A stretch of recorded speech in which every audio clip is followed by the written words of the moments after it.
North Korean leader Kim Jong-un and South Korean President Moon Jae-in shake hands Friday over the military demarcation line. The two men briefly step over the line into the north before walking to the Peace House building on the southern side of the Panmunjom Truce village for the summit. It's the only third meeting of its kind since hostilities ceased in 1953. Moon tells Kim, quote, "I am happy to meet you." Kim says, quote, "I came here determined to send a starting signal at the threshold of a new history." This makes Kim the first North Korean leader to set foot in the South since the Korean War ended in an armistice 65 years ago.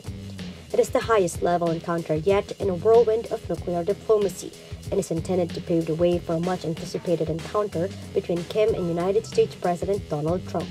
North Korean state media KCNA says Kim will open-heartedly discuss all the issues arising in improving inter-Korean relations and achieving peace, prosperity, and reunification of the Korean peninsula.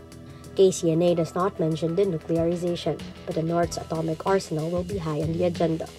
Last year, Pyongyang carried out its sixth nuclear blast and launched missiles capable of reaching the U.S. mainland.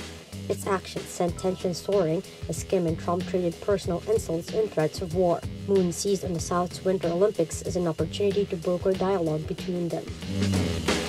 Over 5,000 structures are facing demolition in Boracay on the first day of the world-famous island's rehabilitation. The Environment Department says Malay Mayor Ciceron Kawaling signed 579 demolition orders, each identifying specific structures. DNR Secretary Roy Simatu and Interior Assistant Secretary Epimaco Dinsing III earlier called out Kawaling for stalling rehabilitation works by not signing the demolition orders.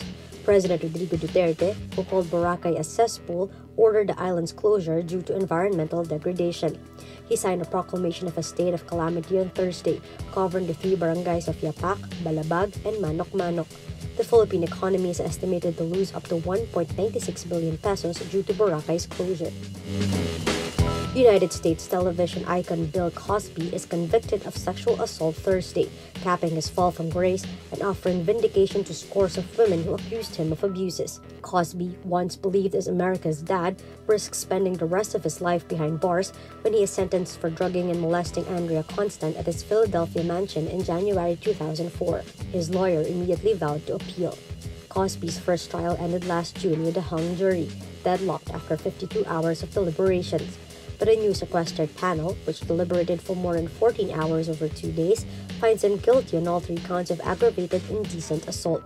Each count carries a maximum penalty of 10 years in prison. Judge Stephen O'Neill is expected to hand out a sentence in the next 60 to 90 days. It is a devastating downfall for the once towering figure in late 20th century American pop culture, the first black actor to grace primetime U.S. television. The pioneering African-American actor and entertainer, adored by millions for his defining role on The Cosby Show, sits in silence as the jury announced the verdict. But after the panel was let out, Cosby erupts in an expletive-laden tirade when prosecutors argue he is a flight risk.